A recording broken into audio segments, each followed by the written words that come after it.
Good evening, everyone. Welcome to the Coffee Talk Select Board meeting. Today is April 21st. We continue to meet virtually meet virtually in light of the COVID-19 pandemic. Dear God, that was a mouthful. All right, let's see. Call to order. I've got 6:31. Announcements. Meetings of the Berlin Select Board are generally recorded for transmission on both the Berlin Cable Television Access Channel and YouTube.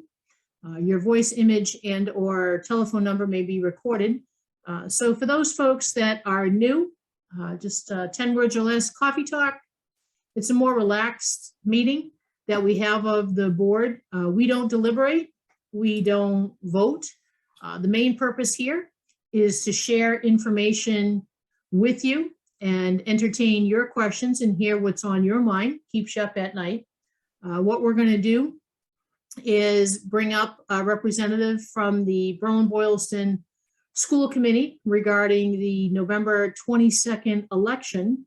And then after that, hopefully in the mail, you've all received your mailing so that we can go through the warrants and bring up the various people that need to chat about them.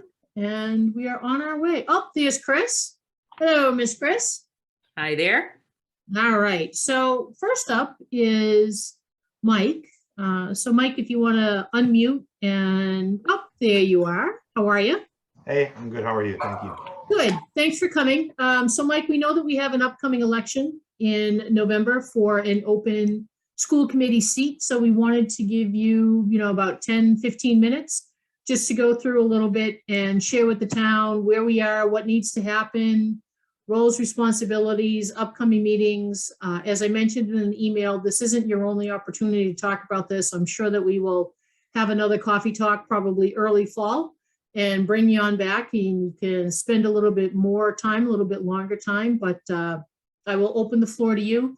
For those folks in the audience, gentle reminder, if you've got a question, put your hand up and we'll give you a call and have you open up your mic, ask your question, and then we'll be off and running.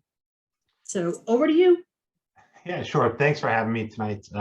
So the election for the school committee is in November. It's on November 8th. And it's not just one seat, it's for all 6 seats, actually. So this is the first election that we're having for the committee as it stands now as a regional school committee.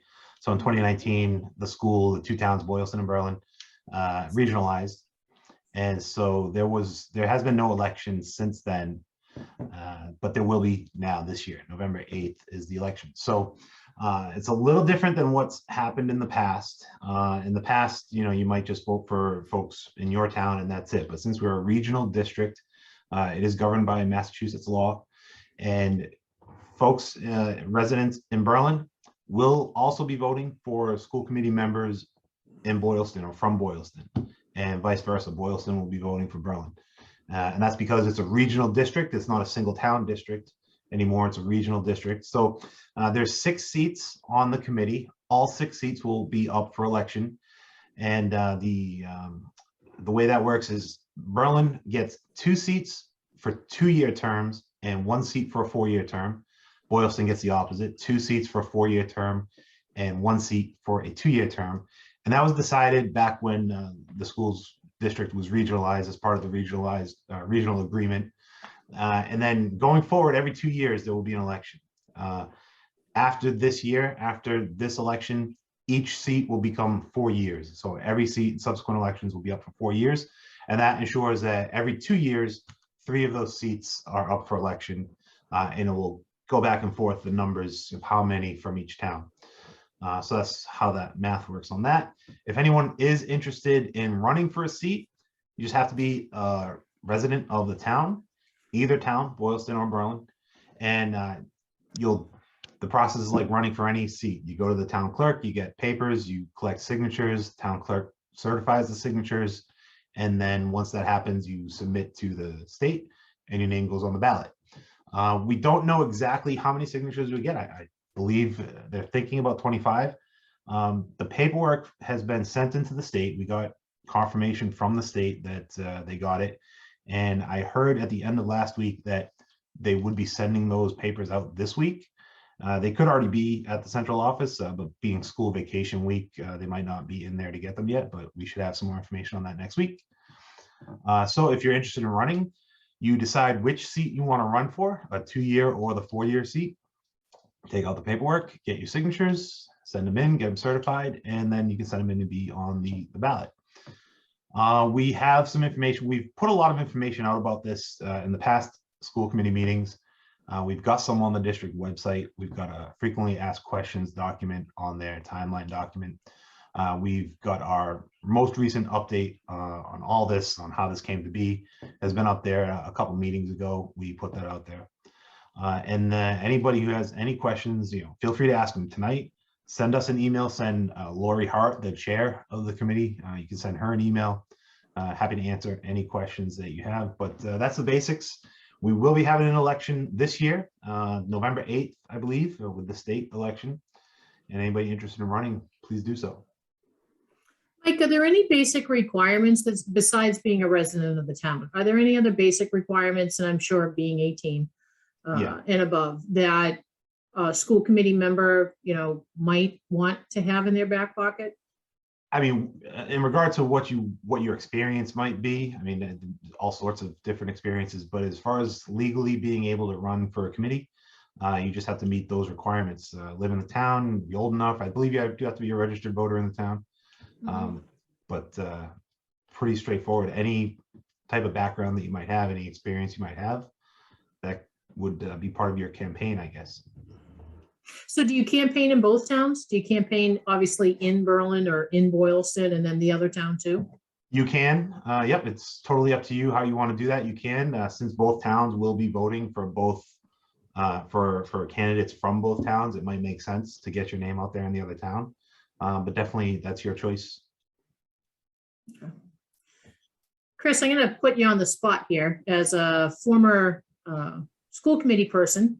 Any insights, values, things that you walked away with going, geez, I'm really glad I did this, or anything that you can share to maybe entice some folks to be like, hey, this is something I want to do?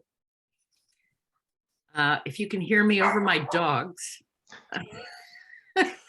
I would just say that if you care a lot about education for the kids in Berlin and Boylston, it's a great opportunity to have a say in policy and things like that for our district. And I did want to ask one question, and that was, do you know whether all of the members of the current school committee will be running in the November election? That I don't know. Okay. I don't know. We haven't got the papers yet either, so nobody knows. Nobody's had an opportunity to take any out or make that decision. But I don't know personally who or any or which ones will be running. But you did make a good point there, and I forgot to mention this earlier. So there are several things the school committee has direct authority over. They vote on the budget, right? So the central office will come up with a budget and bring it to the meeting, discuss it, vote on it up or down, then it goes to the towns. We have oversight of the superintendent, so we evaluate the superintendent, hire the superintendent. His contract, I believe, is coming up soon. I don't know what his choice will be, if he's looking to retire or not, but when there is an opportunity to hire a superintendent, school committees are responsible for that. And the school committee also writes policy for the district. So any of the COVID policies recently have been hot topics. That was all written and signed off by the school committees. Yeah, I mean, there's certain things that the school committee is responsible for, just like with the select board.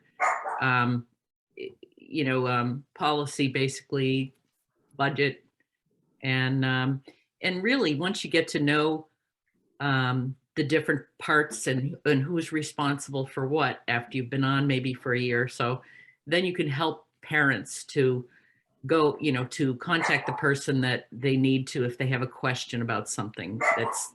That's usually a lot of the questions I used to get. Yeah, definitely. So Mike, do you have any like open upcoming meetings that people could attend to hear a little bit more about roles, responsibilities, Mhm. process? Yeah, our next meeting, I believe, is May 24th. That I believe is May 24th. Yeah, the Tuesday in May. Then we'll have, I believe, 2 meetings in June, a regular meeting, and then our superintendent's evaluation meeting. And then I don't believe there's any scheduled in July or August, and then it's back to school, September, October, and then the election. Ah, all right. Are there any questions from folks in the audience that either have piqued your interest to run or something that you've heard that you may convince a friend to run? All right. Not seeing any. So Mike, what we'll do is we'll have you come back Yeah. when we have our next coffee talk and give it a little bit more. I'm sure that there'll be, you'll have a little bit more definitive information on, Yeah. who's running, process, hiccups, whatever. And then you can share that with folks. Yeah, definitely check out the next meeting in May because we should have all of that information by now. The paperwork should be in from the state, so we should know by then exactly where, when, how much, what you need to do. Perfect. All right. Well, I thank you very much for coming to right, thank coffee. you. Welcome to your first coffee talk. This won't be Yeah. your last, I'm sure. Yeah. And very much happy to have you. All right, thanks everybody. All right. Bye. Have a good night. All right. So now we come to the real fun part of coffee talk. So Margaret, you got your glass of water because you're going to be talking. We only have a mere 37 items to go through. Just a few. So if everyone wants to pull out their notice to the voters, feel free to take notes. What we'll probably do when it's not a specific select board item, I'm thinking we'll probably just have someone come up and talk a little bit more about it as they would at town meeting, which is only in a mere couple weeks. Hello, May 2nd. So with that, Margaret, welcome back. Lovely to Thank see you. you for our you. coffee talk. Thank you. Thank you. And soon I'll really be back. Yay! Yes, I'm happy about that. Okay. So June, our TA2 June Poland is not here tonight. So I am going to start kind of walking through each of the motions and try not to read the summaries underneath them, but everyone should pay close attention and read carefully the summaries that are under each article because they most of them are fairly self-explanatory. So Article 1, unpaid bills of prior fiscal years. There is a request under Article 1 for $80.92 to pay an unpaid bill from FY21 that was associated with a pre-employment physical in the police department. The invoice was not received until after the close of the fiscal year, and the funds were not encumbered to FY22. So the statute requires that town meeting approve payment of the prior year's invoice. Any questions on that one? I can't see the audience, so just shout if there are any questions. I'll keep an eye on the Okay. screen, Margaret, if anybody pops up, and then we'll get them up to the front. Okay, the next article is to extend the sunset clauses for the fire EMS vehicle and the police cruiser sunset clauses. So the police, the fire EMS vehicle is the pickup truck that was actually, that funds were actually appropriated for in FY21. Because of the recent supply chain issues we've been dealing with, there's been a question as to whether or not the fire department will receive the pickup, it's a pickup truck, by the end of this fiscal year, which is when the sunset clause expired for these funds. And the same holds true for the cruiser, for which funds were appropriated in FY21. If either of these vehicles is not received, and by law the vehicles have to be received, we cannot spend money without receipt of the supplier service. then this allows the sunset clause to be extended to the end of the following fiscal year, to the coming fiscal year. Okay. The next one, Article 3, snow and ice deficit. So there is, I anticipate that there is going to be a motion under this article. This was put here if needed, but there have been funds expended, and there's been an authorization granted to the Highway Department to expend up to $50,000 over the snow and ice expense line for FY22. This would allow for necessary repairs for the snow and ice equipment, and it would also allow the salt shed to be filled, which has historically been done. So I expect there to be a motion to appropriate from free cash up to $50,000. I don't have the exact amount yet, but that's going to be written into the motion. As of a few weeks ago, that line was fully expended. Okay, the next one. This is, okay, so we had, as everyone knows, the 23 Linden parking lot was repaved and restriped last year. The town also received a reimbursement grant for $100,000 for the work done in the parking lot. In addition, the town appropriated I think it was $103,000. Oh, it says right down the bottom here in the summary, $105,000. So there is a significant amount of money remaining in the balance for this particular work. What this article does is it expands the scope to help the town fund necessary repairs, regrading, building access improvements, not only at the town office building and the public safety complex, but at other buildings, town buildings as well. And it would also incorporate, as the article says, lighting, landscaping, hardscaping. So this just makes the previous article broader, using the existing balance to fund those additional upgrades. The next is transferring public safety mitigation payments to the Public Safety Stabilization Fund. You may recall that in November of 2021, there was a Public Safety Special Stabilization Fund established. This was done through a recommendation by the Division of Local Services, who had done a technical assistance review for the town. And they noted that these funds that are coming in from the development agreements actually are general revenue receipts, and we want to be sure that these receipts are set aside for the intended purposes under the development agreements. So what that article did was that allowed for all the existing balance at that time to be transferred into a newly created Public Safety Special Stabilization Fund.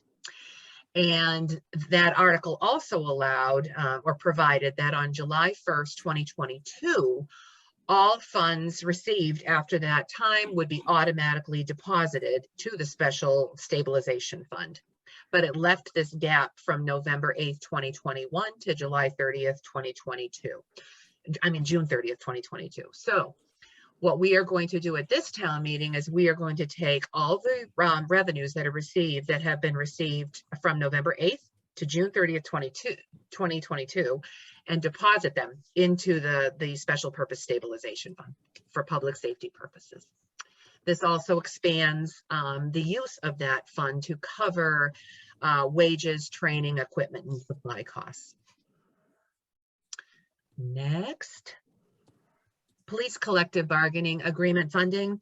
I expect that this article, there's going to be a motion to pass over this article due to ongoing negotiations. Next. Additional funding for the 6A1 ambulance replacement. Again, this was, there was money appropriated the November 8th, 2021 special town meeting. I believe it was $315,000. Given the supply chain issues and the increased costs for equipment and materials, there is an additional $5,000 needed to equip the ambulance. So this article does ask for that $5,000 to be funded from the ambulance receipts reserved for appropriation account.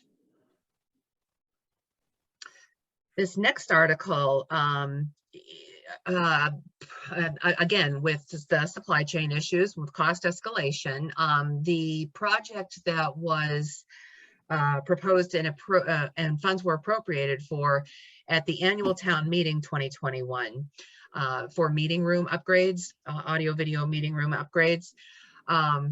The Cable Access Committee anticipates a cost escalation for the equipment and supplies and the labor installation of $10,000 beyond the $40,000 that's already been appropriated. So this article seeks the additional sum of the $10,000 from the PEG Access account, in addition to the $40,000. And it also extends the sunset clause for this particular project to the end of FY23. Okay. Articles 9 through 15 are the annual consent articles. Does the board want me to go through each of these too? I think you can, so they're going to be passed on the floors as the group. I mean, Yes. they're generally done as a group every year. They're pretty standard boilerplate as we do most years. They are, yeah.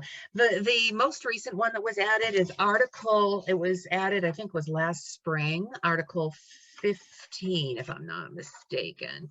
Yeah, this was the most recent one added to the list of consent articles. This is a standard article that should be on every single warrant, authorizing the select board to enter into contracts exceeding 3 years when necessary for the town. So that's just something that has been added as a standard consent article.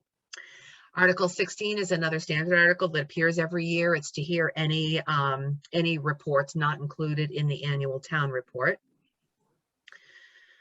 The next one is a combination article. It's the establishment of inspector wages, revolving funds, and a change to the bylaw that governs the revolving funds. So previously, the town funded the plumbing and gas inspector wages and the electrical inspector wages from offset receipts. In an effort, this resulted in a lot of duplication of work among multiple departments, and it became very, very tedious over the course of several years. So in an effort to try to streamline processes and assure that the respective inspectors are certifying their work, this article adds plumbing and gas inspector wages and electrical inspector wages to the list of revolving funds in Article 20 of the general bylaws. It also deletes obsolete bylaws, and you'll be able to see those in strike through. So assessors maps, permitting and software, and dog licensing are all proposed to be deleted in this. And Margaret, wasn't this change due to some recommendations from we had about sort of efficiency of town processes? Yes, this is also tied to the DLS financial management review. Yes, so we worked to make this, put this in some sort of a format that would that would streamline our processes. Okay, the next one is for the FY23 cable access PEG spending. So this is the annual article that appears for the Cable Access Committee's operating budget. The article on this warrant not only provides for the operating budget for the coming fiscal year, but it also provides for that same $50,000 that I discussed earlier in this warrant. The motion itself is going to be able to eliminate the capital costs under this article because they're all captured under Article 8, that previous article that I discussed. There's not going to be any need to reappropriate the $50,000 for FY23 because Article 8 covers that.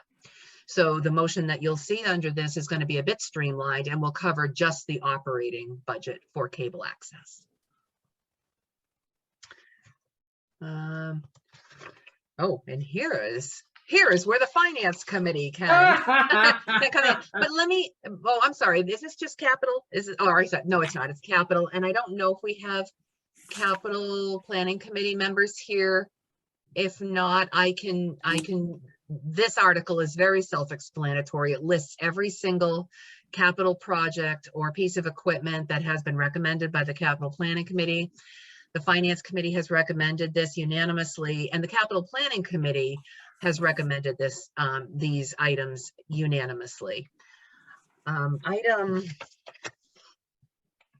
Item 7 in this is the capital planning committee's efforts to continue to fund the capital stabilization fund, which is geared specifically toward very large capital purchases that could be borrowed for, that could be otherwise borrowed for under statute. So this would provide a cash funding source for large capital items.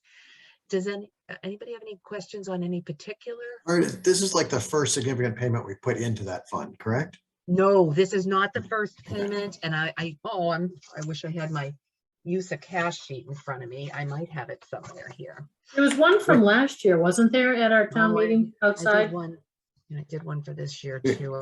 it could have been, the intent of this in some respects is instead of when we buy, for example, a new fire truck, instead of taking out a loan and making payments with interest on it, they were basically, putting those payments into this account now ahead of time, earning interest on it instead of spending interest. In theory, when we buy a large piece of equipment, we'd be able to do that with money we have on hand, and or even if there's not quite enough there, the loan would be substantially smaller than it might otherwise be. Exactly. It was actually, we strategically paid off, what was it, the ladder truck a Yeah. couple of years ago that actually was on the tax rate. So we were able to pay that off through cash on hand. This does provide that kind of savings mechanism. Well explained, Scott. I'm going to have to look for my my use of cash, but this is not the first deposit. We've deposited at least another $125,000 in this already. Okay. All right, so any questions on any particular capital item here? I know that there are department heads here that could speak to their requests if anyone has any questions.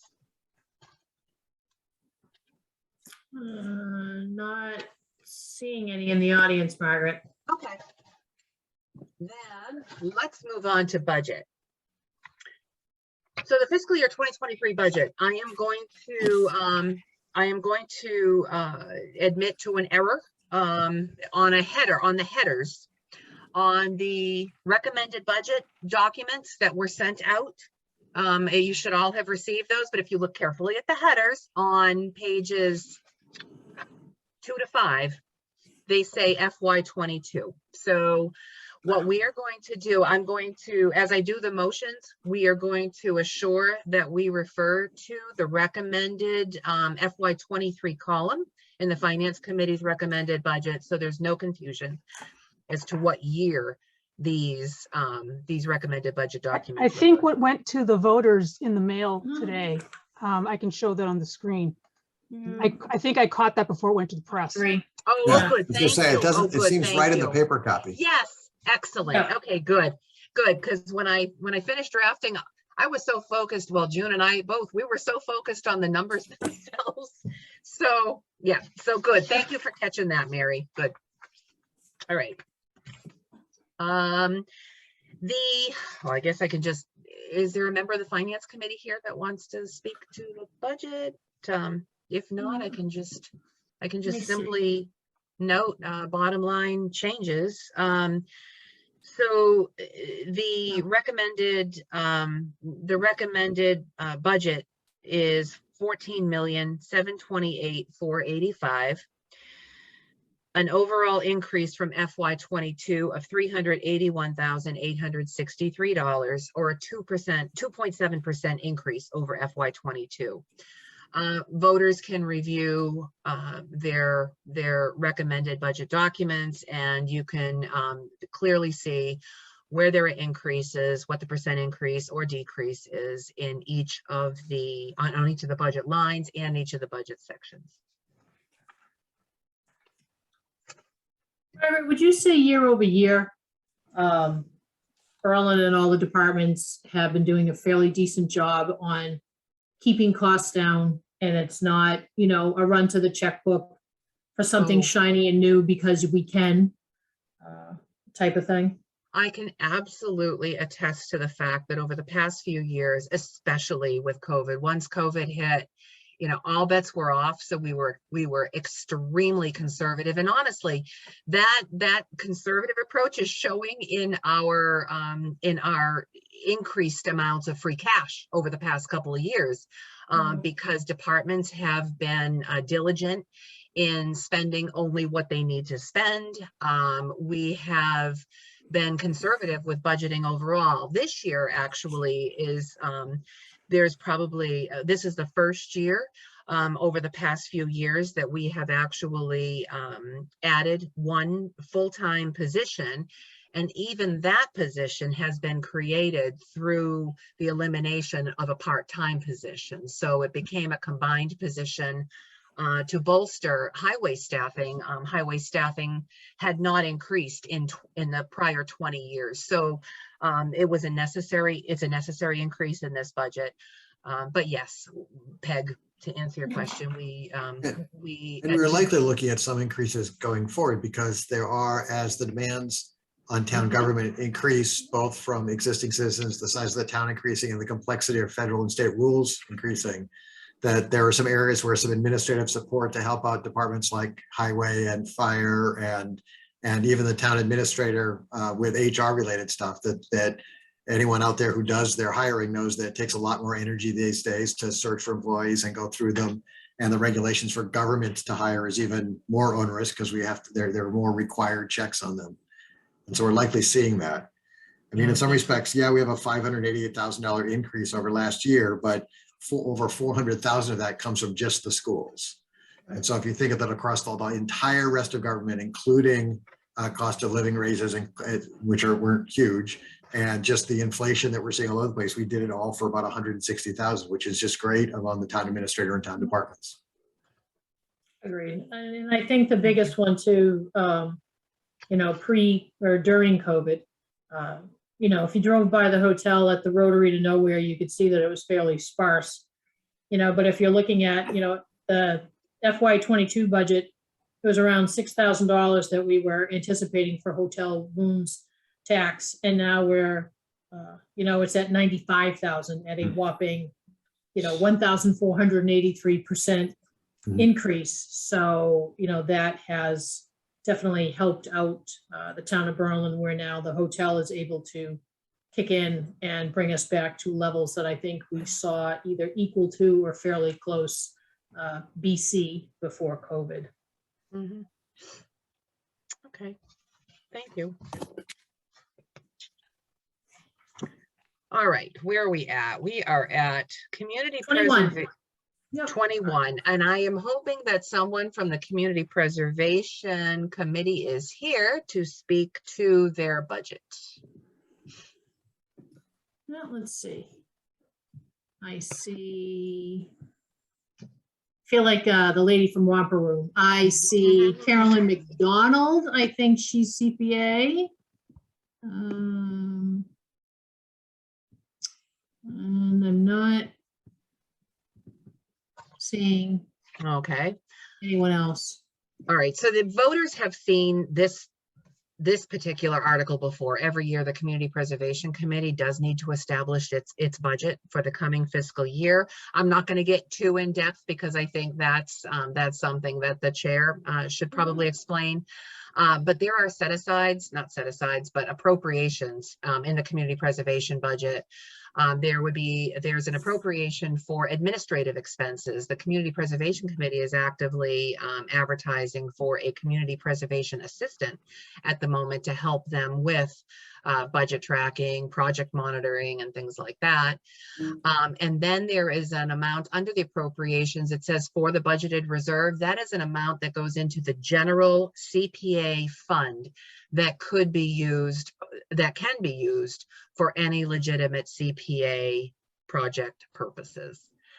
The bottom part here, the revenues, actually show the three categories that 10% of the total CPA funds must be allocated to. So you must set aside 10% for community housing, for historic preservation and for open space recreation. And these three amounts right here, the 56,250, represent 10% each of the total CPA budget that's being reserved for those purposes. Margaret, was it last year or this year? I'm get confused. That Berlin was one of a handful of cities and towns in the state to receive like full funding match. It is. It was one of the few, yes, based on not only size, but on the fact that we do the 3% surcharge. If we did not do the 3% surcharge, we would not have been in that mix. So yeah, so that qualified us for the full 100% funding. Nice. All right. Is anybody here from I think I saw June Miller in the audience from Historical Commission. Would Let's she see. like to speak to this next article? I do see Miss June. The other June, we'll have to call her June 2, since we already have a June 1. Well, to be fair, June 1 is TA2, so. This is true. This is true.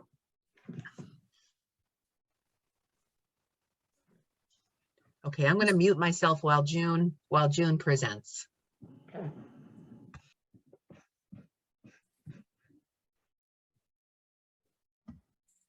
Are we bringing up June? There. Hi. I hear her. Hello, June. June. How are you? Well, I've been struggling with a cold for over a week now, but I think it's on its way out finally. Tea and honey.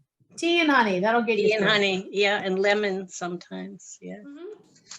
Mhm. Should I read the article? No, I think if you probably can just like summarize what the article's about and what you'll be presenting to the town. Article 22 uses only funds that are reserved for historic preservation. We are asking for our appropriation from fiscal year 2023 and fiscal year 22 to which totals $100,000 for the Bullard House. Part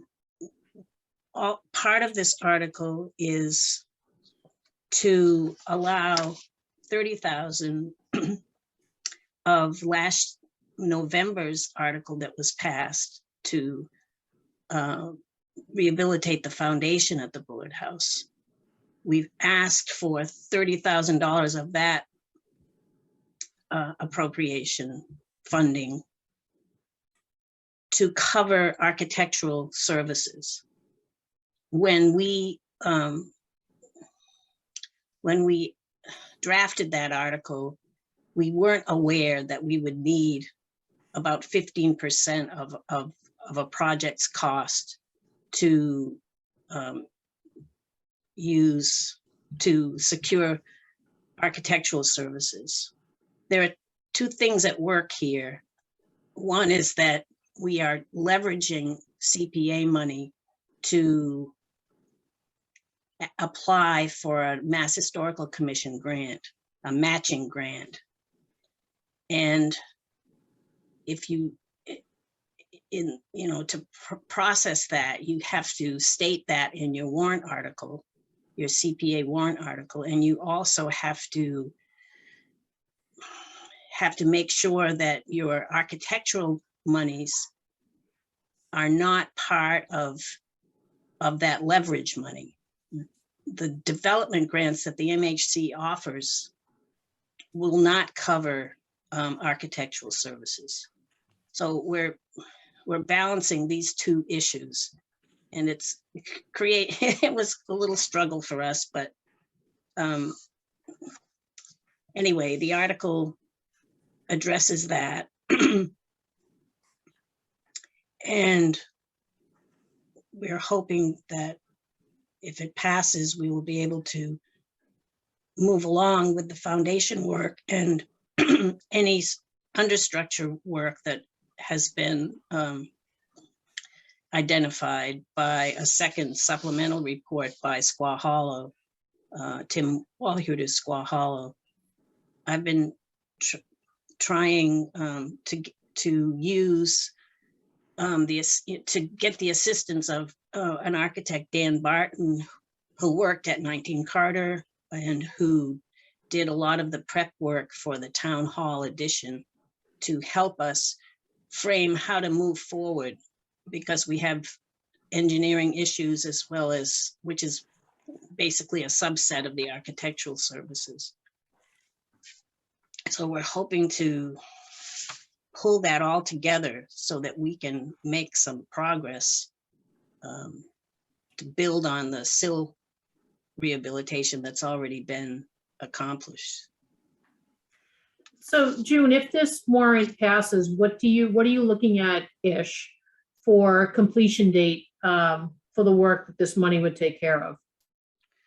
Well, the grant, if we are successful in this grant application, we'll have a total of 300 grand to expend. Mhm. And that money, we have to keep our 100,000 of leverage money available. Mhm. I believe the grant will not match until July 1 of 2023. The new round 29, which is the new grant cycle, is not, their actual deadlines are not published yet, but it's always within the same time frame, within a week or so. So I believe that we would have to perform the work by, I think it's February 2024. I thought June it was June 30th, 24. So they award July 1st, 23, and you have a year to spend it. That's right. I'm sorry, not February, end of June. Okay. All right. Are there any questions in the audience from folks? And then June, you'll be presenting this at town meeting. Since you're the chair for. Yes, because we lost our CPA rep. Okay. All right. Great. I don't see any questions from that. So I think you are good to go for now. But Thank you, June. we'll see you May 2nd. Okay, thank you. And feel better by then. Thanks, June. Yeah. See you tomorrow, June. Okay, thank you, Scott. Great. All right. Miss Margaret, you're back on, or if you want, I can just introduce Ms. Carolyn, who's sitting at the big table to talk about Article 23 that takes up a page and a half. Yes, thank you. Okay, Carolyn, you're it. Yay. Okay. So originally there's a whole bunch going on here, and originally we had it broken out into 3 warrant articles, and powers greater than myself decided that it should all be combined into one. So this is the final warrant article for the purchase of what is now being called the Horseshoe Pond property, which is the same 100 acres that we talked about at the fall town meeting at the corner of Lyman Road and Linden Street, of which we at the fall town meeting got $490,000 in CPA funds towards the final purchase of 1.25 million.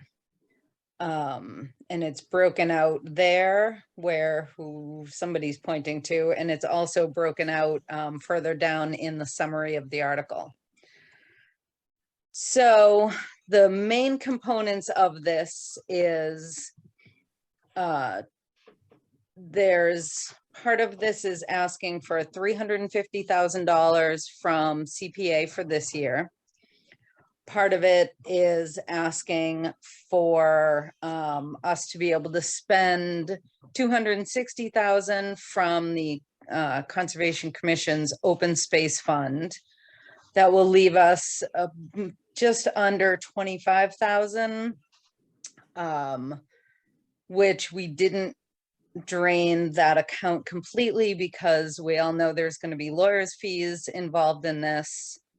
And we are still paying for our staff member through the end of this fiscal year. So we needed to leave some money in there. This also is asking for, and so then the remaining money that we need to come up to the 1.25 million potentially is $100,000, which we are asking for that to be appropriated out of free cash. So the reason I say that we might need it is Sudbury Valley Trustees is still working. They are applying for their own grants as well as fundraising from their membership. And any money that they do get will come off of the price that they're going to charge us to buy this land from them. But the reason we had to ask for the money to be appropriated from free cash at this town meeting is the state requires us to have all of the money available and appropriated in order to apply for the reimbursement grants. So there is a possibility that we won't even need to need any of this money for real. But we do need to appropriate it at this town meeting. So in order to be able to apply for reimbursement grants. What else is in there? Oh, there's some of the language that is in there is authorizing the Conservation Commission to apply for one of these grants. The land grant requires a town meeting vote in order to be able to submit the application. And I think that's it. CPA money, the other money, and the land grant language. So Carolyn, on the free cash, I know that this was voted on at a conservation meeting that I was at. So if any of that portion of money is needed, you guys have unanimously agreed to take whatever the balance that is needed from your Solomon Pond mitigation money and basically pay back the town, correct? Correct. For in future, we have 5 more. Thank you, Peg.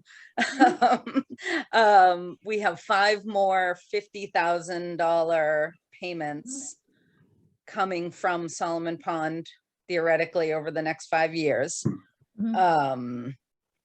And so if we do end up needing any of this free cash money, the Conservation Commission has voted to use future Solomon Pond mitigation money to pay that back to the town. Cool. Awesome. Thank you. Thank you. No, And if I forget at town meeting to say that, remind me then too.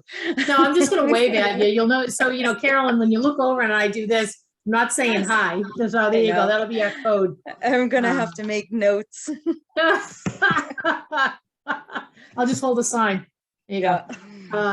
So is there anybody in the audience that has any specific questions for Carolyn regarding the now called Horseshoe Pond? It's changed because it is now Horseshoe Pond. It was what, the Lyman School for Boys. Lyman School for Boys. Lore property. Oh, no, started as the Lore property because that's the family name that owns it now. Then it was Lyman School, then it was McGrail Farm. Yep. And now it's Horseshoe, yes. All right. Okay, so no changing. You got 2 weeks, No, Carolyn. No no, it's changing. already, things are in print now. Cool. All right. Well, I'm not seeing any questions in the audience, so I think you are good to go. Excellent. Thank you, Carolyn. Awesome. You're Thank you, welcome. Carolyn. See you in 2 weeks. All right.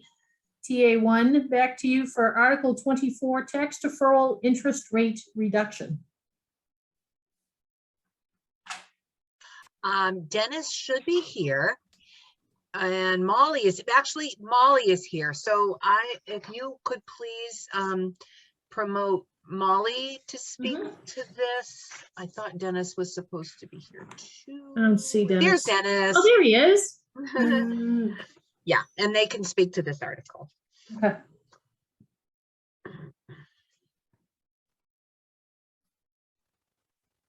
All right, Dennis, the floor is yours. Basically, tax deferral programs help the elderly. They do pay an interest every year that accumulates. They can continue the program if they qualify every year, up to 50% of the value of the house, which in Berlin is kind of hard to do, even in bad economic times. So fortunately, the values keep going up, and it keeps them in their home a little bit longer. Both Molly and I feel, though, that, you know, one of the things that's happening, and another family decided to go with one of those reverse mortgages where there's good companies and bad companies. And in the case I'm thinking of, the house has been lost. The deferred program is, I recommend it every time I talk to an elderly person. Right now, we only have one left. People have passed on or sold the property. We had, I believe there were 5 at one time. The 2%, from how I understand it, will only go moving forward.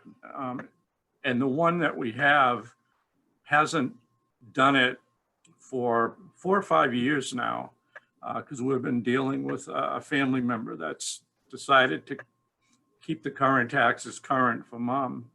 And that's a good thing. But we see a lot of older couples that live together longer. And so this helps preserve some of what's owed if and when the property is sold, to put them into a rest home. They don't have to sell it, but in some cases they do because they need the money for rest homes that are pretty expensive. So that's the purpose of the article. Some towns have gone even lower, but we felt that there should be, you know, a little bit of a cost involved, and it's a good thing. Molly, anything you can add? Just, it's still a yearly application that has to be filled out. So, and they still have to qualify on assets and income. So it still is a process. And the only, like Dennis, I think it's a very good thing with people. You can file 1 year and not another year. You don't have to, defer all your taxes. If you can make a $500 deposit, you only have to defer $1,000 or whatever. It's pretty open-ended to help the elderly out. And then the only drawback is if the person dies, the interest rate shoots up to, what is it, 16%? 16%, yep. So that's, the estate should be aware of that as soon as the date of death, the interest rate goes back up. But other than that, it's. One thing to also think about, it's a different name, but it's technically a tax title. So from the treasurer collector point of view, it becomes a tax title right away when those two things happen. They either pass away or the property is sold. So just be aware it does move into that 16%. Hope they settle soon. We had one family that was pretty upset with the interest we charged.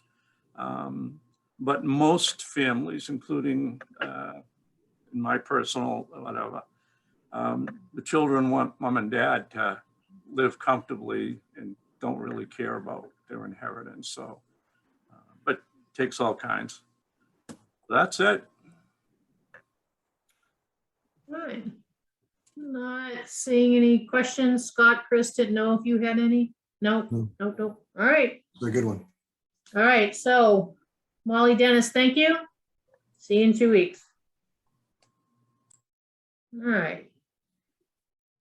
Okay, Margaret, back to you. You're on mute, Margaret. Oops. That's not gonna help. There Okay. you are. We could call up, we could call the chief for this, but I can also, I know Chief Shartner's here, but I can also touch on this. So the police department, a law has passed in Massachusetts, police reform law, that requires part-time officers now to take Bridge Academy training and meet more advanced standards than they've had to in the past. And because this is a program that's only going to last 2 more years after this year, rather than build this amount of $45,000 into the operating budget as a recurring cost, the Finance Committee discussed, and June and I both agreed too, that it would make sense to actually present this as a special article appropriating $45,000 to cover the costs for training part-time officers over the next year to meet the police reform standards. And if Chief, oh, there's Chief. If he has, Chief, do you have anything to add to that? No, I mean, I think, the 45,000 will definitely cover 100%.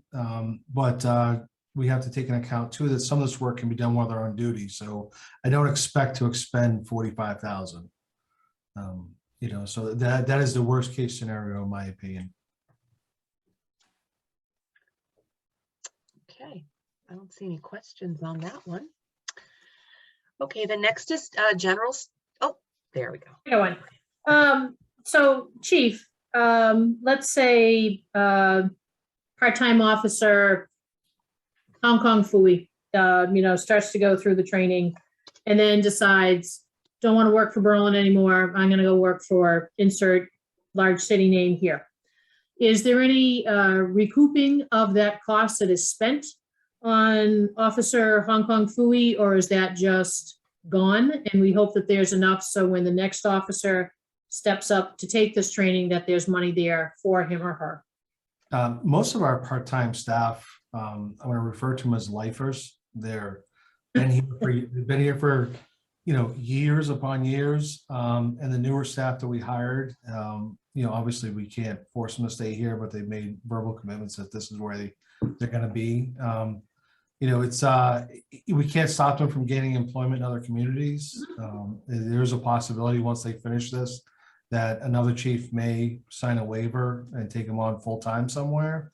But there's a lot of debate and discussion over that. So I think that the group that we have going through, obviously now, they'll be here till they basically retire. And same thing with the next 2 groups going through. One of the people we did budget for next year is actually going to be the full-time police academy rather than the Bridge Academy. So, I think, I think if anything, it's going to be, I call it our farm team. It should be where we can, hire people, let them work for us. We get to see them work and bring them up into full-time status. Cool. Awesome. Thank you, Chief. Appreciate it. All right. I don't see any questions, so I think we are good to go on this one. Okay, so the Thank you, next, Chief Shatner. all right, so the next one is general stabilization funding. The Finance Committee, when they adopted their use of free cash guidelines back in October of 2020, they established 6 buckets, so to speak, to allocate the town's certified free cash each year. And those 5, hold on for 1 second here. 6 buckets, I should say.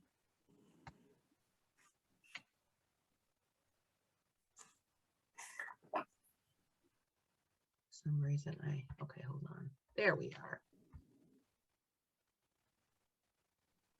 I apologize, I'm making a mess of my screen. Okay, so the 6 buckets were to fund the special articles where they said that no more than $150,000 or up to 15% of the certified free cash would go to fund special articles.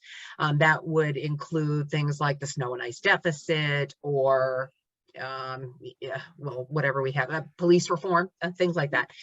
Another was to fund the capital budget, and up to 30% of the certified free cash for that particular year could be allocated to fund the capital budget.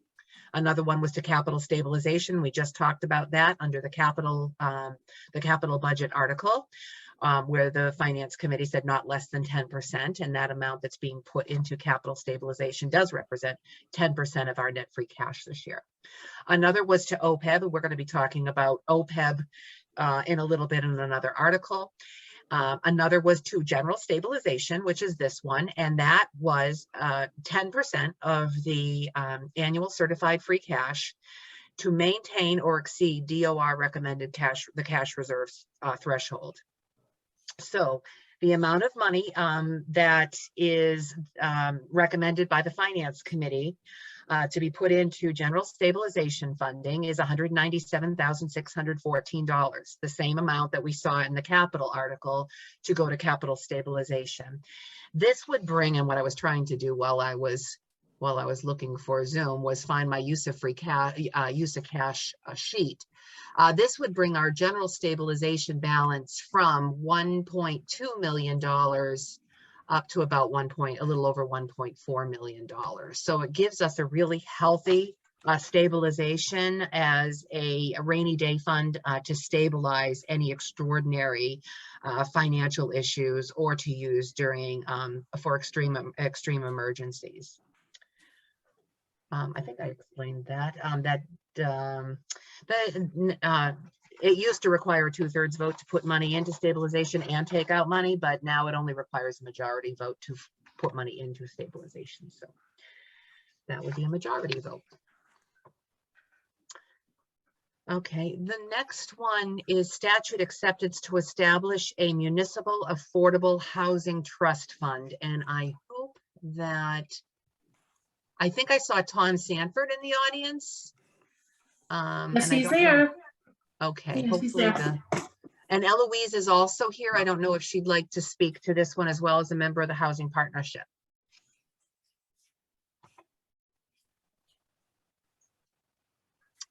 Okay, if no one wants to raise their hand, I will. They're both up. Oh, there we go. Okay. Anybody? There's Tom. Good evening. I hope Eloise is going to speak to this because I wasn't prepared to.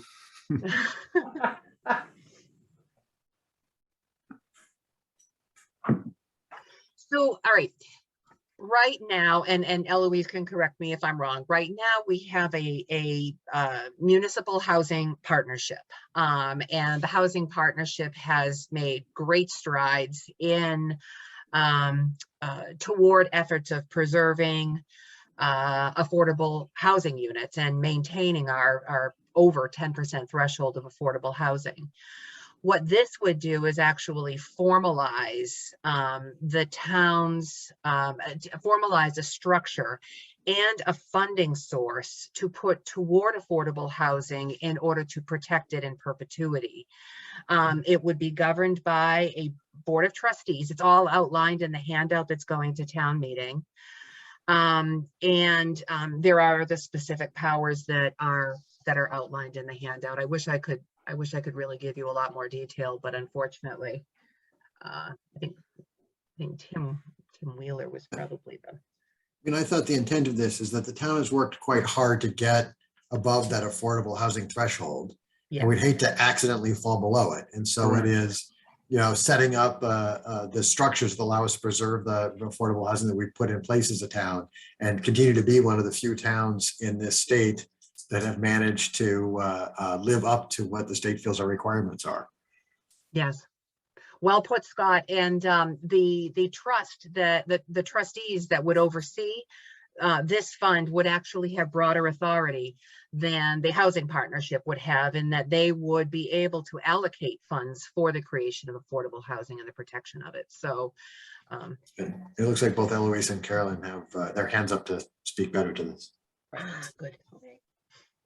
Let Eloise go first. I've just sat in, as a member of the CPA Commission. I know probably more than Tom does about it. But let Eloise go first. The reason I support this article is because right now the planning board is doing their planned production.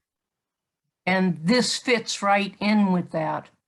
It's something I have wanted for at least, 7 to 10 years. Because sometimes the housing partnership is just too small. And that's why I supported joining with ASABET, the coalition, because they can get have people all ready to go, so that if an affordable housing comes up, we can be prepared to move people into these houses, and we won't lose them as we have before. Thank you. And I would say the only other thing I would probably add to that is, now that we do have and will have money going set aside specifically for affordable housing from CPA, a housing trust allows a little bit more, allows the town, allows the trust to be a little bit more nimble as far as working with finding property and coordinating all of the moving pieces that need to come together to even grow our affordable housing stock if necessary. And as Eloise said, we will have the support of the ASABET Regional Housing Coalition that we're now a member of. So and in conjunction with the planning board doing their production plan, this is the right time to do this. It just all comes together very nicely. Yeah, thank you, Carolyn. And I should add that every other municipal member of the ASABET Housing Consortium, it does have a housing trust established in their municipality.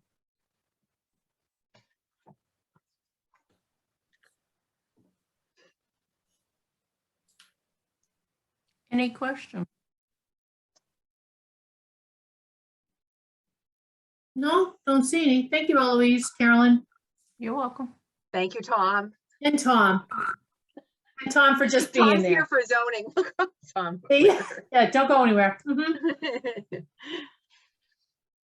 All right. Okay, the next one is statute acceptance, establishment of an other post-employment benefits trust fund.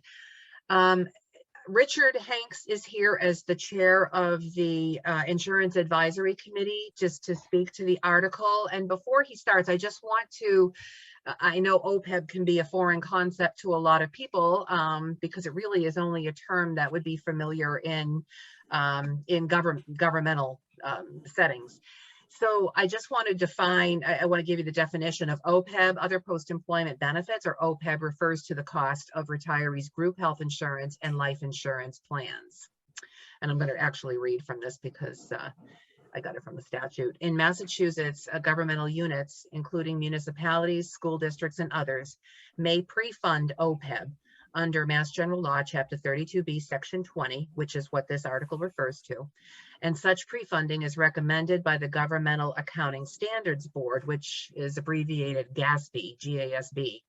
GASB establishes accounting and financial reporting standards for the United States governmental units, state and local governmental units that follow generally accepted accounting principles, or GAAP, GAAP. And in Massachusetts, we follow GAAP.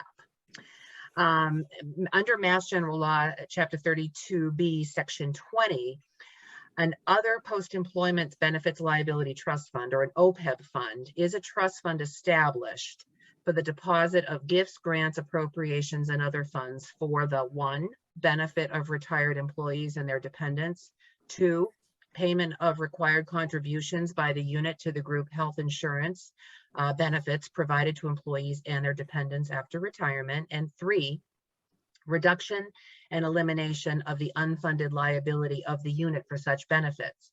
And I should note that Berlin does not currently offer, I shouldn't say that, Berlin offers retiree health benefits at 100% of the premium costs that active employees pay 25% on. So with that segue, I'll turn it over to Richard just to talk a little bit about the IAC's work. Good evening, everybody. So thank you, Margaret, for the introduction, that the overview of what OPEB is. And again, I am the chair of the Insurance Advisory Committee, and I think we're about 10 or 11 members, and our role is to look at insurance and advise the Board of Selectmen as to what we believe the town should be doing for insurance benefits to the employees. So we've been working diligently, and we've found that, again, Berlin is one of the very small handful of communities that does not offer that benefit. I think that it depends on who you listen to. It's as low as 5 communities that don't offer it, and maybe as many as 22 communities out of the 351 throughout the state. So we are, the IAC believes that the town is being disadvantaged and as far as recruiting and retaining quality employees. And as you probably noticed in the last few years, we've lost several good people that have moved on, and their main reason on their exit interviews is because of the lack of retirement health care. People are leaving Berlin, employees are leaving Berlin and going to other communities that do offer that benefit.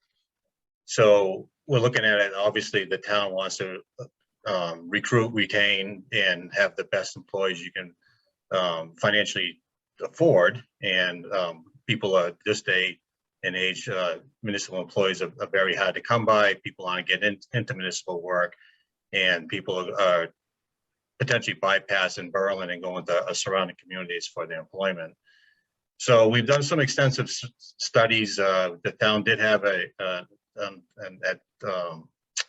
actuary study done and anticipated what the cost would be, and the actuary study looked at the number of employees that we currently have and their longevity, how long they've been with us, their age, and they put all that into a formula and establishes out what an overall cost would be, projecting out 30 years. So if the town does enact this, again, this portion right now that we're looking at, this is, there's no obligation to fund this at this point. This is to establish it. The funding portion comes later in life after we work out the numbers as to what the funding source would be. So that needs to be clear. This is giving the town voters an opportunity to express their concerns, potentially raise questions that we can work on if need be. As I believe is Article 25 that you just talked about, the police reform, that they're sending people to training. And as the chief said, is that, hopefully we retain those after they leave.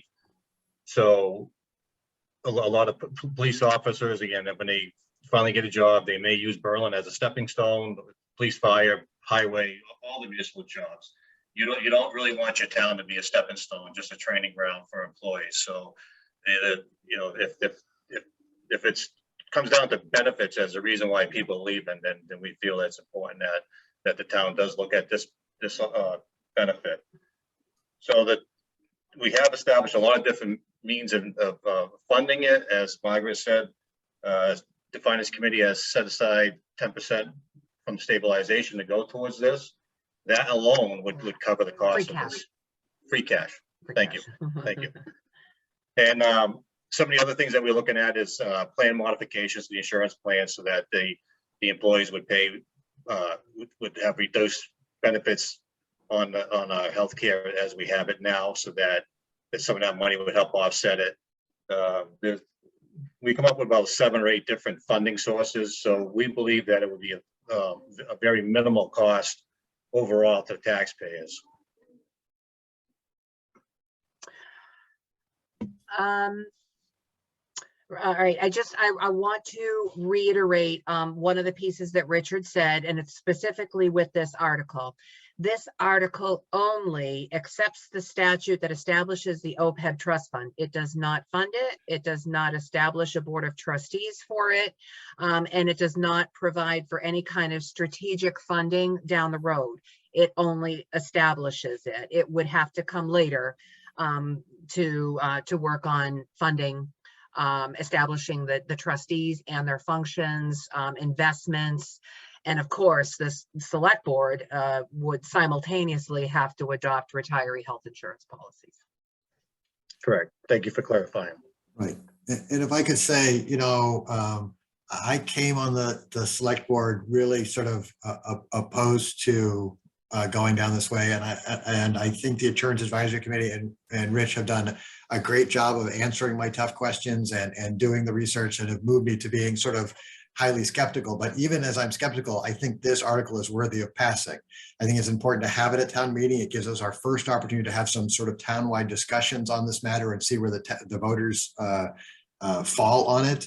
I think this is important to have. I think this one's even important to pass so that we get what some of the concerns are potentially of some of the voters and some of the other skeptics like me, and allow us, when we're setting up the plan modifications and the other rules, to do something that is both gets to what Rich and others have said about the retaining of good employees, and sort of protects the taxpayers from people doing the reverse, which is some of my concerns. Someone comes here for 1 year and then and then spends 20 years on retiree health benefits at the town expenses. And there are ways to protect that. I think we've done well. And so I want to let people know that we're only sort of doing the first step of something that'll take several steps. And like we did almost with 1870 Town Hall, we did the elevator.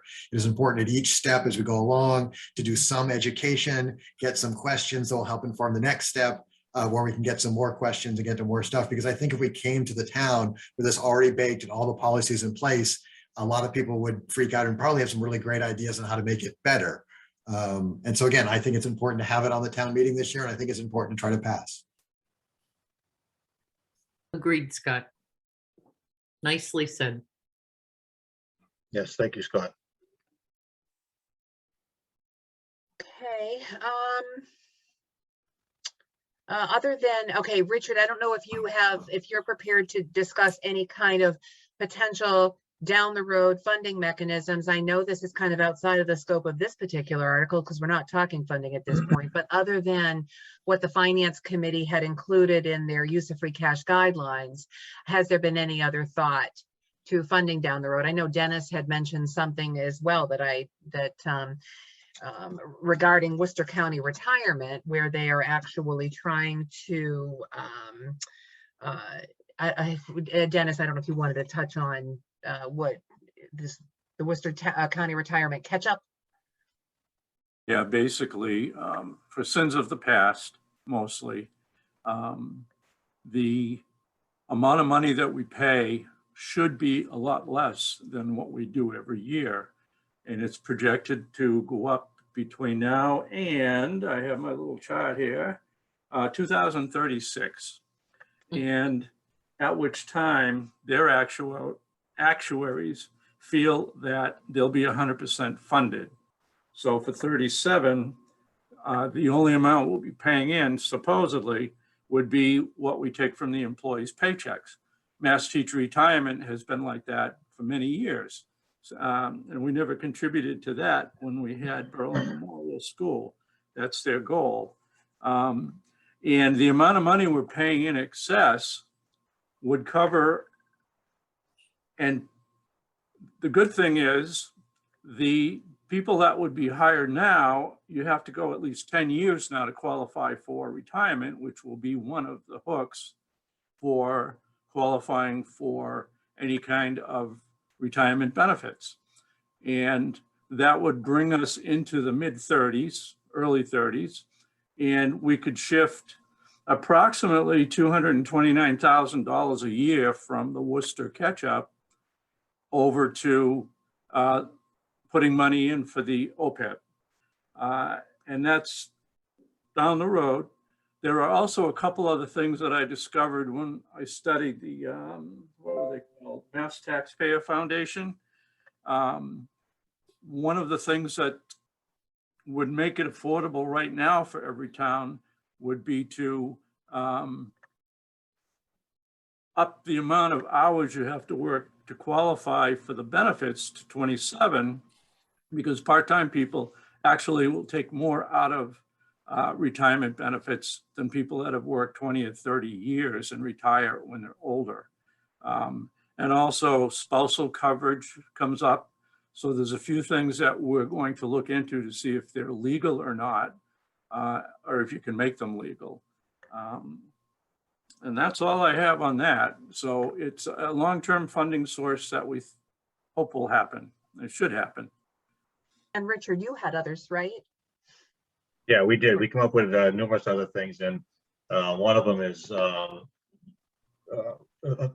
we have a marijuana facility going to be coming to town. There's going to be an impact fee to the town, a host agreement. So you could utilize a percentage of that.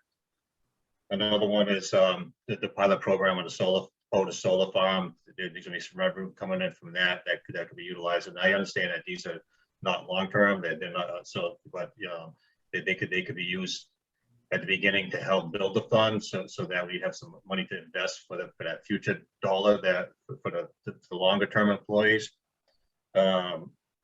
Potentially some of the public safety mitigation money that could possibly be channeled that would cover police and fire.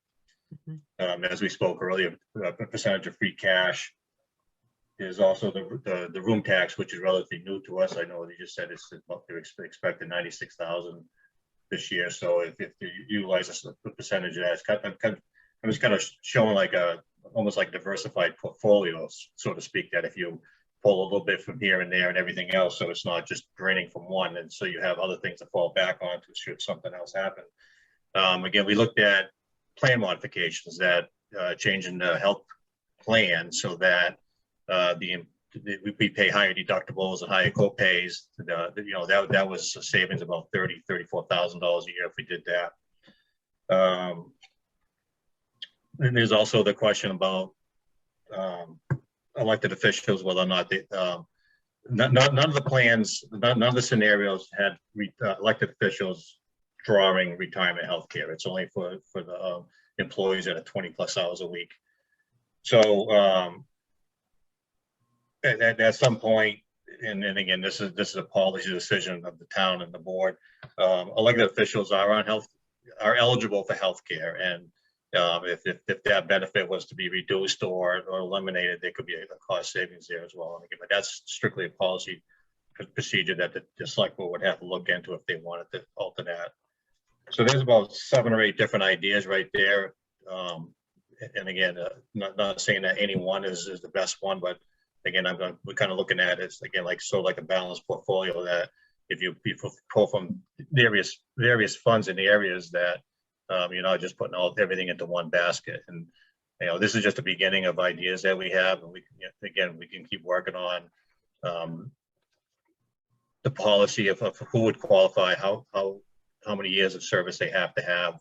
Just as Dennis says, that you know, at a minimum you have to be vested in the retirement system, and then also we have to look at you know, spousal support after and everything else. And so we've been looking at numerous other communities and pulling what we believe is the best options that would protect Berlin's interest the best. You know, so some towns, they're pretty lenient on their policies, and some had a few key things that if we pull from one community and say, well, you know, you know, as an example, one of the ones I saw said that if you're terminated for cause, that you're not eligible for retirement health care. So it's not, you know, that one's kind of preventing someone from getting rewarded that, hey, I did an illegal act and now I'm just going to retire and grab the health care. So there's a lot of different things that we've been looking at, again, to you know, protect the best interests of the town as a whole. Okay. And again, those conversations will, you know, if this article passes, those conversations would be had down the road. Again, this is essentially a non-binding article in that it does not commit the town to any funding or trust structure. Correct.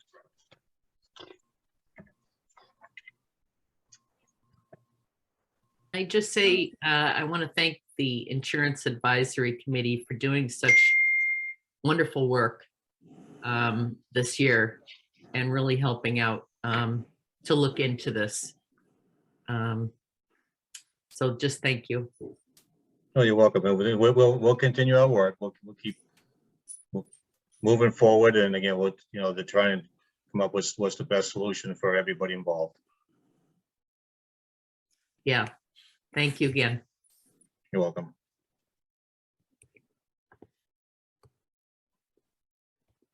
All right. Thanks, Richard. Thanks, Dennis. You're welcome.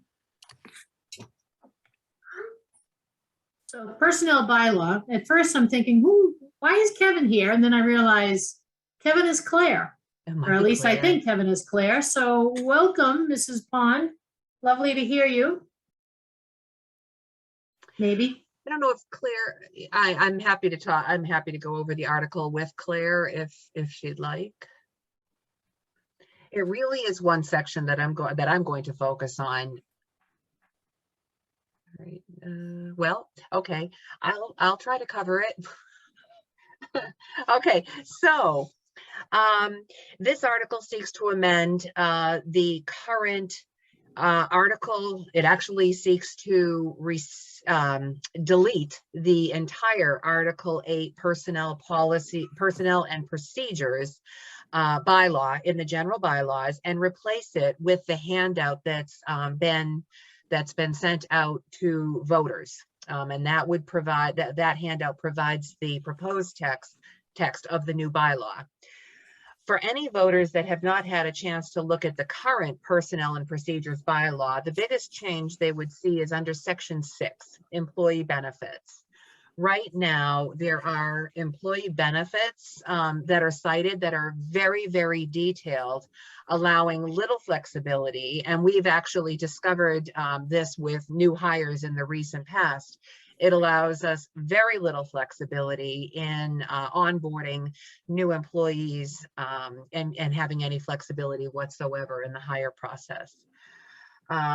This cleans up and updates some other provisions of the personnel and procedures bylaw that might have referenced obsolete statutes or provisions of statutes, and cleans it up so that as our personnel committee reviews and updates a brand new set of procedures after, I think the prior ones are more than 11 years old now. As they update them, this bylaw will keep pace, or the personnel policies and the bylaw will be in harmony with each other. Right now, the policies that the personnel committee is looking at to update with the board's approval, they don't align with the personnel bylaws. The personnel bylaws are very old, last updated, I believe, in I don't know when they were last updated. Well, they were updated at our fall town meeting only to add one provision, but prior to that, I think that it was quite a while ago that they were updated. So these update and modernize our personnel bylaws.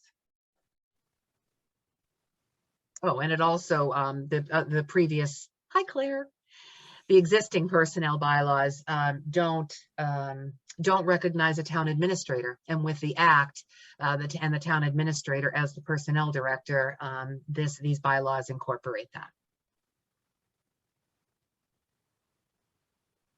Claire, Hi, nice to see Claire. you. Anything that you can add? The only thing that I could think of was all the work that the personnel committee is currently doing on all the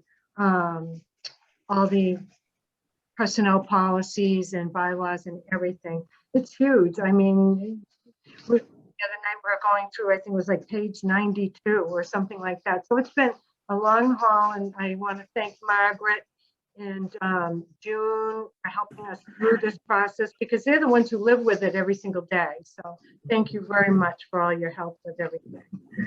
Well, thank you and the other personnel committee members because it is a lot of work. Okay. All right, I don't see any questions, so I think we're good on this one. Okay. Thank you, Claire. Nice to see you. All right. So Jake break? Jake break. So this is a recommendation of the Traffic Safety Advisory Committee. So Chief Shartner can come up and speak to this bylaw proposal.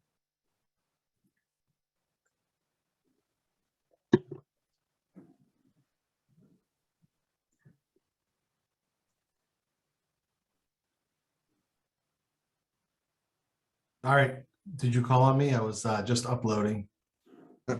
Yes, we're up. Jake break ahead, Margaret. bylaw, Chief. All right, so we looked at numerous towns, Jake break bylaws. Some banned them completely, and we actually chose to go with the excessive noise Jake breaks. Basically, in order to get the loud excessive noise, they have to be altered from factory settings. From what I'm told, I'm not a Jake break expert.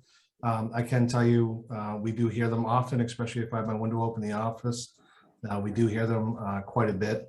So I think that this doesn't take away the ability for trucks to use their Jake brakes, just those that are modified. So Chief, how would you be measuring that to see if somebody's over the noise limit? You know, that's going to be a good discussion. I was surprised to find out that our DPW trucks as well as our fire trucks have them. You never hear them.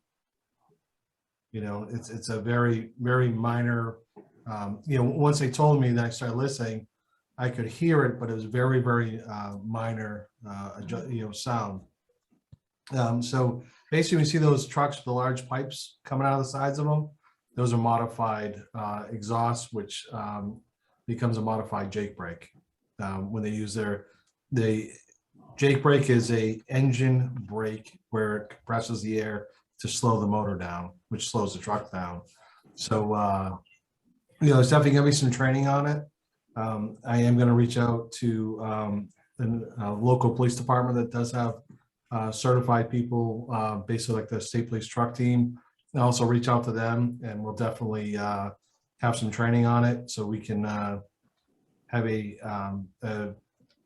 not an educated guess, but we actually know what we're doing when we're enforcing this bylaw.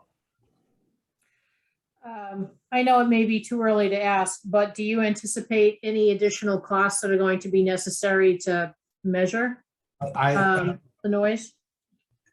At this point, I don't anticipate any additional costs. You know, I know we did go out and buy tint meters years ago when window tinting was an issue, but those are minimal costs, those little mechanisms that measure window tint. I know I went up with the Board of Health and the building inspector. I know they have a noise meter. I'm not sure what those cost, but I don't believe that we're going to have to even go that route. If the appeal process with the citation requires that we have a decibel rating, then we're probably going to have to do that. But it's not really something we'll be sitting in the center of town or wherever with a meter out the window. You know, is not going to be too efficient on our part. Okay.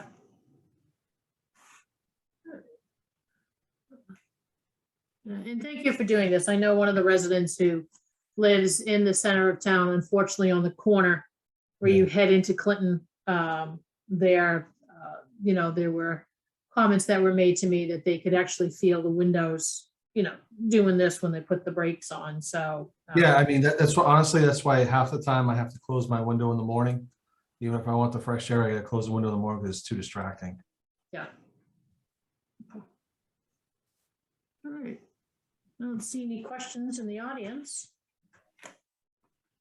All right, Chief, I think we're good. All right. Thank you for sticking around. Appreciate it. All right. All right, Margaret, on to the zoning bylaws. I think it's 31 through 36. That should almost take us to the end. And here's Tom. See, Tom, you thought you could get away from us. We hung on to you. You had your claws into me. Absolutely. Uh-huh. So the scintillating part of this evening's discussion, the zoning articles, the planning board in conjunction with the ZBA had several meetings to see if we could update and redefine some of these definitions, and also some of the floor area ratio, contracting business. And basically it was to clean up some language that was a little ambiguous in the existing statute, but also to give them a clearer definition that they could use to apply to people that were coming in and sort of not subverting the law, but being creative when they were applying what they were trying to do to existing statute that we have. So we worked back and forth with them, and then I think we came up with a really good workable, at least from the ZBA standpoint. It's something that they could work with, and they appreciated the efforts to get it to what you guys see in the printed versions. I can go through each one if you want, or we can take them as a collective group, or however you guys want to proceed. Probably if you could just do a quick summary of each, and then we'll keep an eye on Okay. the audience and see if anybody pops up their hand as you jump from article to article. Okay, perfect. So the first one is mostly the definitions. So these were to update the existing definitions that are in our bylaw, and to, like I said, clean up some of the language. That's Article 31. So contractor yard, sales room, service establishment. Okay, I don't see any questions, so probably Okay. good to go to 32. 32 is the floor area. And this is to clean up the way the existing is calculated. It's really cumbersome. You have to take in, center lines of petitions of inside existing, and we wanted to clean that up so that it became an easier calculus for the building inspector to use to calculate the floor area ratio, to make sure that whoever the applicant is coming was truthful, and to be able to verify, or to have the applicant be able to figure out how to correctly quantify the area that they're using for the ratio. So this language cleaned that up immensely, and the ZBA and the building inspector both had input on this. So I think that this one's a workable too. Nope, not seeing any. Article 33, we added some stuff and corrected some of the language for the home-based contracting business. Again, with input from the ZBA, they felt that the business should be owned and operated by somebody that was a resident or owner of the dwelling. They had some situations where the person was a renter and the enforcement has to go to the owner, and the owner was not be able to put pressure on the renter. So there was a big kerfluffle back and forth on how it got enforced. So we wanted to clean that up. There was a couple of other sections that vehicles displaying names, registry of that vehicle, what could be happened. They were saying that it was a personal vehicle, but it had signage that wasn't counting towards the number of vehicles that were allowed. So just not games, but advantages people were taking that we wanted to kind of help out and clean up. No questions. Okay. Article 34, there was really 3 parts to that. We wanted to correct a conflict on the hours that was in the existing statute. We upped the decibels allowed by 5 decibels, and that was based on what the state statute was. We were a little more restrictive than the state, so we made it a little bit more in line with what we were seeing at a state level.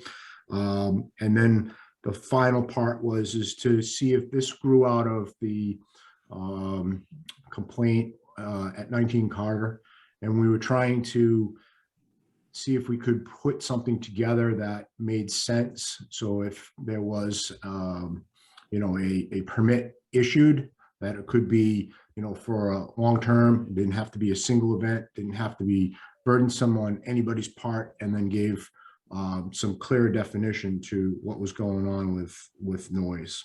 Noise is a really difficult. We had a lot of input from a bunch of different people, and everybody has a different idea. This is the best we could come up with to sort of boil everything down and say, okay, what makes the most sense from an enforcement standpoint and from a statute standpoint. I think you're good to go. I'm sort of disappointed. Tom, they're saving it and then they'll Oh, attack okay. you. Yeah, they'll attack me in town meeting. Yeah, I get That's it. On right. town floor. Article 35, we wanted to put into home occupation a provision that would allow a permit to be elevated so that it had to have a site plan approval, which could allow people to come in, especially abutters, and have a public hearing so that the abutters could give input on what was going on, so that there wasn't just an authority granting this without any input from people that were going to be impacted. So we basically just changed the use table to allow that provision to do that. Last one, I think. Yeah, nothing. Last one is non-conforming use structures. There was some, again, people that were trying to be creative in various zones where they were trying to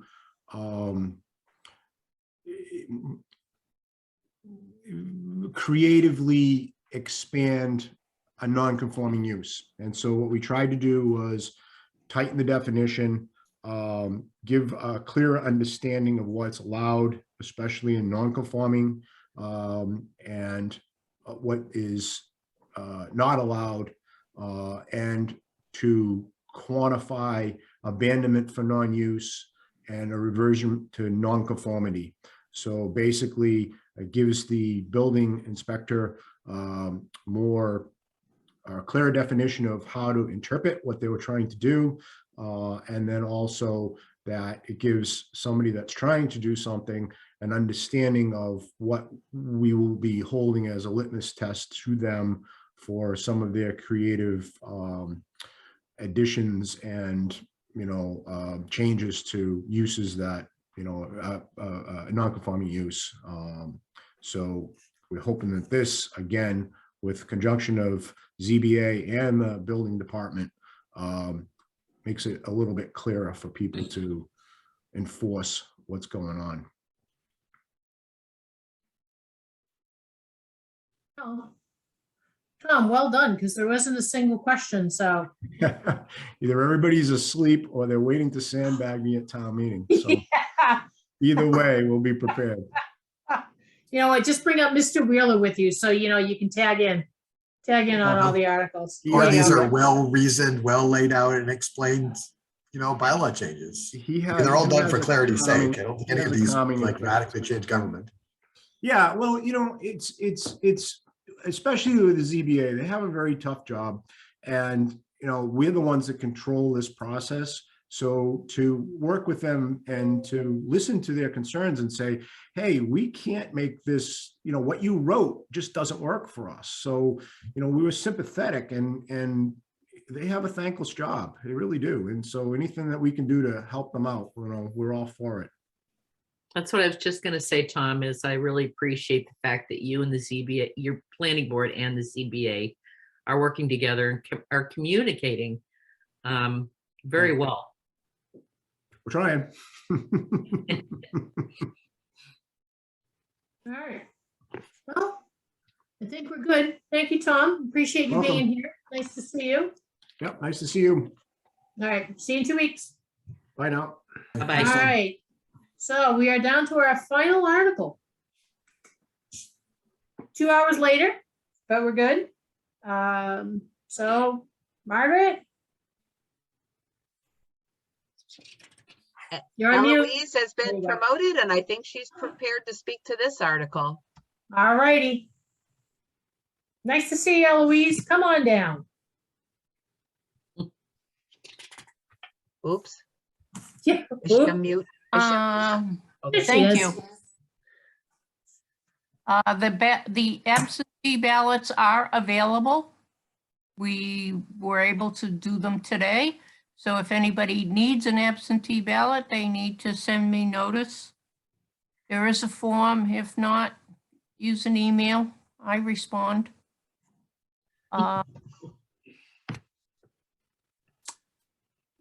Everybody that has, that's on the ballot is an incumbent. There are no races. There was a potential for 2 races, but at this point, I have not been told of any. Other than that, I'm done. Got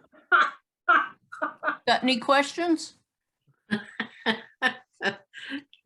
Thank you. Wait until Eloise. town meeting. So as much as they sandbag Tom, they're gonna come after you at town meeting, Eloise, just saying. So what? I write the proceedings. Ooh. You're really juicy. Yeah, Good night, people. Night, Eloise. Eloise. See you soon. Night, Eloise.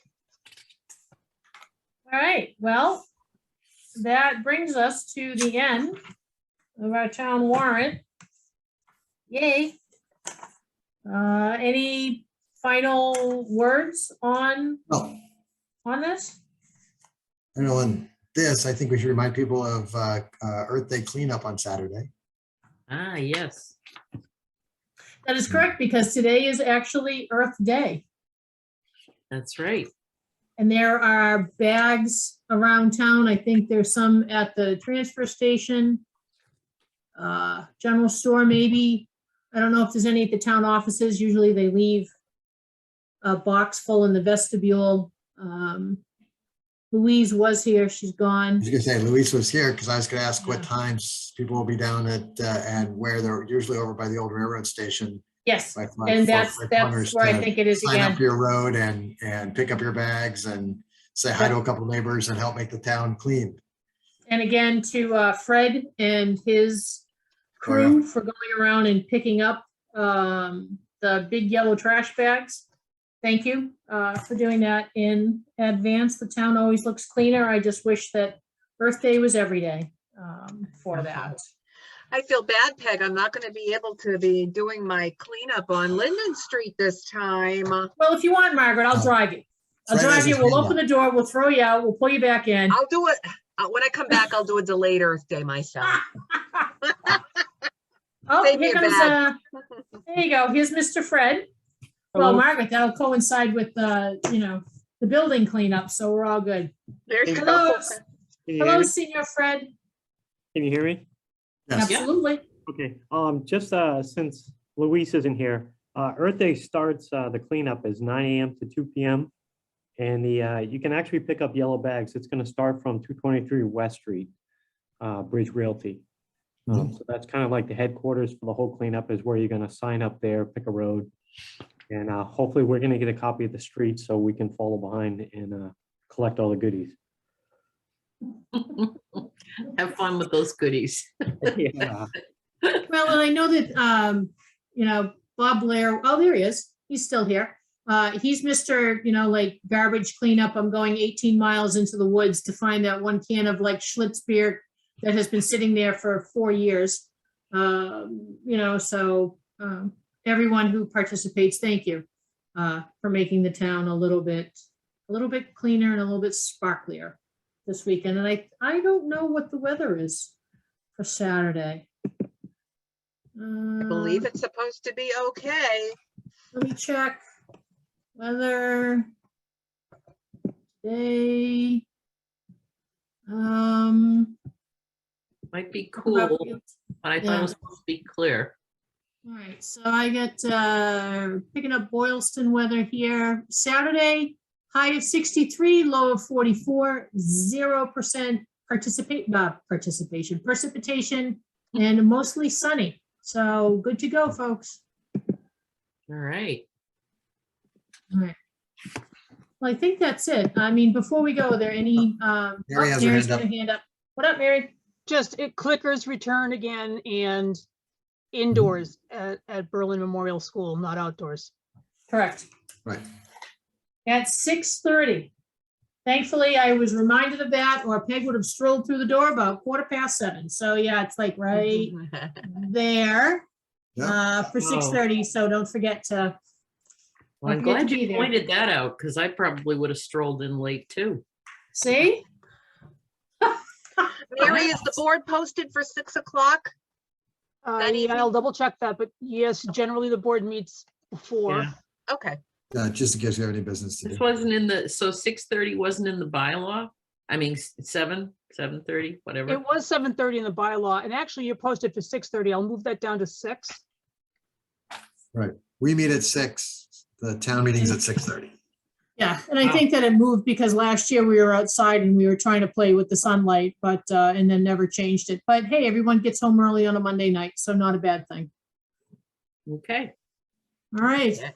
Well, we appreciate you being here. As always, if you have any questions, give a holler. Board will be back on Monday night, 7 o'clock. Feel free to stop on by via Zoom and have a great weekend. We'll see you soon. Take care, everyone. Bye, everyone. Thanks for attending. Bye. All right, thank you. Bye-bye. Good night.